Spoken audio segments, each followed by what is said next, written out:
आइए मिलते हैं हमारे युवा किसान सत्यवान से।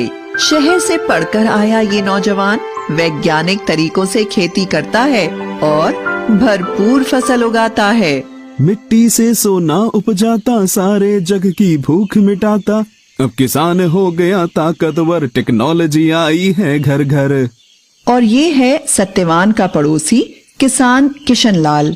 अब तक मैं अपने बाप दादा का नाम रखने के लिए खेती करता रहा, पर अब मुश्किल बढ़ गई है।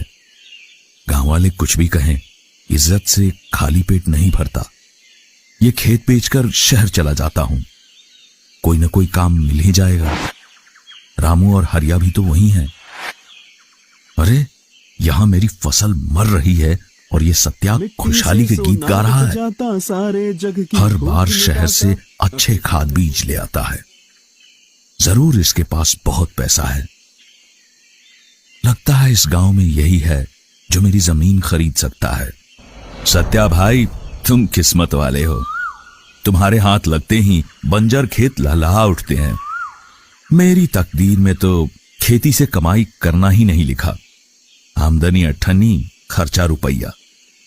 सोचता हूं अब शहर जाके कोई रोजगार करूंगा।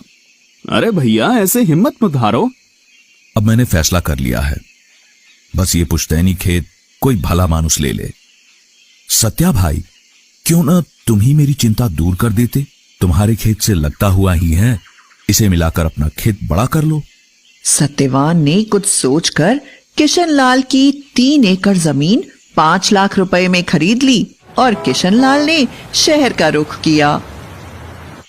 सत्यवान के खेत में सोयाबीन की भरपूर पैदावार हुई। इधर किशन लाल ने एक कारखाने में नौकरी करके अच्छे पैसे जमा कर लिए। जब वह गांव वापस आया तो देखता है कि उसके खेत का तो काया पलट हो गया। अरे ये तो चमत्कार हो गया। मेरी बंजर जमीन पे इतनी उपज कैसे? किशन लाल ने खेत बेच तो दिया था, पर उससे मोह नहीं छूटा था। फिर उसी खेत को ऐसी फसल उपजाते देख उसका मन बदल गया। फिर रात भर सोचता रहा कि कैसे भी हो सत्यवान से अपना खेत वापस लेगा और जम के खेती करेगा। आओ किशन भैया, सब कुशल मंगल। वैसे तो सब ठीक है, पर शहर की भागम भाग से परेशान हो गया हूं। सोचता हूं गांव ही में रहकर खेती करूं, वह भी तुम्हारे तरीकों से। ठीक सोचते हो भैया, अपनी जमीन से जुड़ के रहने की बात ही कुछ और है। मैं भी इसलिए शहर से लौट आया।